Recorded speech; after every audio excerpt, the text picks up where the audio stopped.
Well, it's time for a review of the month. Yes, I'm at Manx Radio. Yes, I have got the news editor, Tim Glover, with me. I do know what he's going to talk about, but no. Is this a sign of things to come?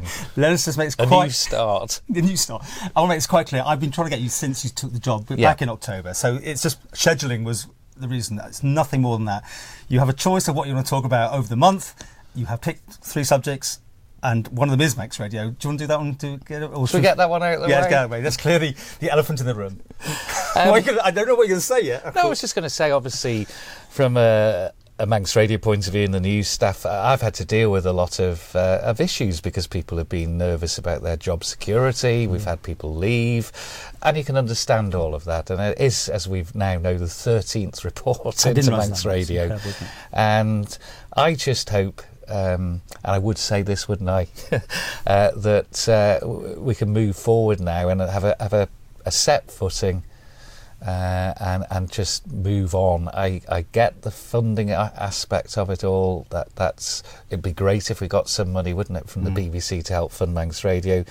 But the other aspects of it, as was seen, I mean, you've covered Tynwald as well. I have never seen someone who's the chair of a select committee present a report in almost a defensive manner right from the start, as if he knew what was coming. It was very radical, I think he said he was being realistic. He'd obviously picked up on the vibes, and the thing was going to be enlarged, thrown into the bin as it was. We've now got the amendments. We still haven't got a set answer.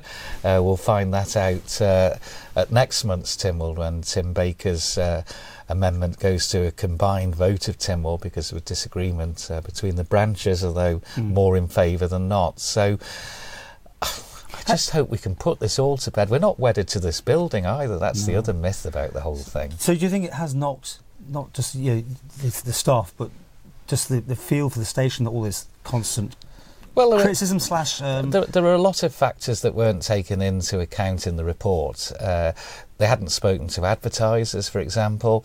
Now, a lot of advertisers, yes, they could divvy up the pot and people could go to the other 2 radio stations. Well, a lot of advertisers, don't forget, that come to Manx Radio because that's the target audience that they're aiming at, and it's an audience that 3FM and Energy aren't aiming at. So there's reasons why advertisers come here.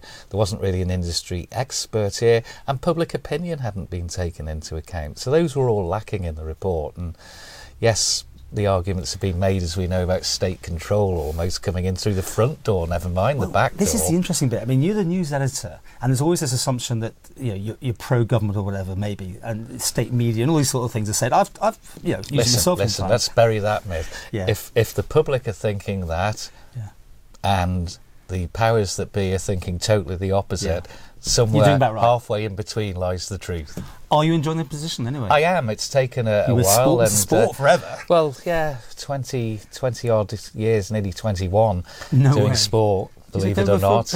Back from Jeff Cannell days? Yes, absolutely. It was right from Jeff Cannell days. You must be up for retirement like me. We can only wish, but that's those goalposts are moving ever and farther away, aren't they? But yeah, I could have just seen it out to retirement, if you like. But I am a firm believer in you challenge yourself. And as a senior figure in the newsroom, and with a bit of a flux situation there, I thought, after a bit of negotiation about how much on air and off air there was, you want to keep on air? Absolutely. I think there's great credit in the news editor of an organisation going and doing a big set piece interview. I think that carries a lot of weight. So once I got over that hurdle, I had to go through an interview process. It was tough, but ended up getting the job. Why not challenge yourself? Well, congratulations. What else have you got to talk about? I've got to just refer to the unguarded interview that we had. Yes, I have to say, it was good to see 2 people with the gloves firmly off. Handbags at dawn. But anyway, let's move on. No, we can come back to that at the end. To be honest, as I said, we are literally doing this, nothing to do with that at all, but you have another couple of items anyway. If you want to talk about. Post office strikes been the big one, hasn't it? And interesting that we all thought that Tynwald was going to be a pretty short sitting in December. There are only really, apart from the questions, 2 items on. We've covered one. The other was the post office. And it went well on until the evening, and everyone was expecting it to be over by mid-afternoon. two loved organisations, you could say. Post Office, very much, as we've seen from the social attitude survey. The post workers are very much well thought of. And certainly from the adverts that are being put in the newspapers, I'm sure you've seen those in the Courier and also in the combined Examiner and Independent today from the Communications Workers Union, where they've firmly laid out their case. We haven't come to the end by any stretch on this, have we? It's only at the beginning you get the feeling. And do you find that this one a hard one to balance up, because they're a powerful union and they're very PR, aren't they? You know, their PR machine is pretty big. They have been very open to the media, putting themselves up for media interviews. You know that as well, at a drop of a hat. It's been far more difficult and less coordinated, it has to be said, to get the other side of it. Any sign, you think, of this being a short dispute, or just do you think it's going to drag on? I think the union, certainly with the 93 and 91% turnout figures that they had, they will feel they've got a very strong mandate to really push their case here. But as with all these things, it depends just how united the workers are going to be. Yeah, the longer it goes on, the more financially some are suffering, and it's whether that it seems very together with the workforce at the moment, but I hope they all get round the table, have a third party in there, and try and sort it out as quickly as possible. I've tried to get a postie on. Nobody benefits from a strike at the end of the day. I mean, I've tried to get a postie on, but it's tricky, because obviously they're working and they have their rules. And we managed to speak to them on the picket line, and we got their views there. To actually sit down, they've all got stories to tell, and lots want to tell me off the record. I'm sure you have the same thing. We've heard an awful lot off the record. That's the whole thing, on and off the record. So, lastly, you've got a bit of a seasonal one there, I notice. Well, I just thought it was just a lovely novelty piece, wasn't it? We're in the silly season, as you know, where there's no news out there. You're trying to find news rather than the news is just happening. And the Facebook video that the Isle of Man Fire Service and rescue service put on of their 12 days of Christmas and what to look out for, it's all the same cliched stuff that we know that comes from them.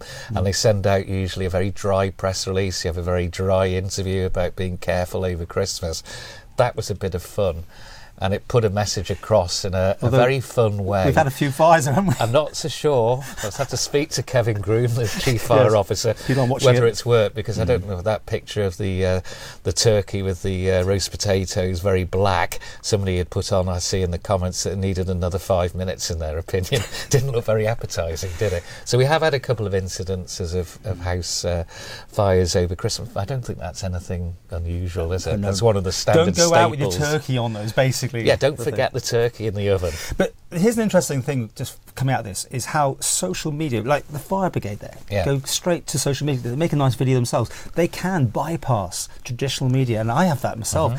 I mean, you see it more and more, don't we? That it's played out on Facebook or on a forum. Well, you don't have to these days put a press release out, do you? You can do it on social media. And they know it'll be picked up. And so the mainstream media, if we can still call ourselves that, will pick up sometimes. Yeah, but they'll still cover it, and you'll show video of it, and we'll take extracts from it, and it makes a nice package then, doesn't it? So, what's for the new year then? Do you think it's going to be a big year ahead? It is. Well, there's one word, isn't there? Brexit. I know we're fed up of hearing but do you find that literally there is a weariness about it? Almost. Yeah. Well, you tell me. I bet your I know your numbers. Your exactly. hits. I bet the Brexit items aren't at the top of the list, are they, at the moment? The Chief Minister got us down there for a very last-minute piece only a couple of weeks ago. That's when we finally managed your people to talk to my people about getting you here. But seriously, as soon as we went Brexit, my eyes roll, and we made a bit of a joke about it. That people literally, we're not involved enough, were we? Because we didn't get the vote in the first place, and we just sit back and wait to find out what's going to happen here. Well, I'm pretty sure the Chief Minister's press conference, because obviously the lead up to Christmas, Brexit was very much playing out in the media across as we're heading for a no deal more than ever. It doesn't look like Theresa May, the British Prime Minister, has got the parliamentary backing, does it, for the deal that's on the table. it's the end of March, time's running out. And so I think he was getting asked maybe by business people, by constituents about, hang on, what happens? Because the commentary that we're getting, of course, is that it's going to be the most disastrous of all consequences and a no deal. It's going to be a hit on the economy. It's going to hit people, it's going to hit jobs, it's going to hit workers, it's going to hit the stock markets. No fresh fruit was what the Chief Minister was saying. Basically, he suddenly went for food, didn't he? Yes. No fresh grapefruits or whatever it might be. Yeah, it's the highlight of the He went for food, didn't he? Yes. Which is a but it's important to people. Yeah, but it's a panic measure, isn't it? I mean, no one knows. No one knows a clue. We'll find out when it happens, almost. Well, it is like trying to plat fog, isn't it? Working out what it'll be like post-Brexit and what even we're going to have as a deal or a no deal. Is the exit going to be tough, bumpy, Something hard? tells me we'll both be retired. We'll probably still be going through Brexit. Yeah. Who knows? So that's obviously going to be the really, really big thing in the, well, we hope the early part of the year, but I have a feeling probably longer than that.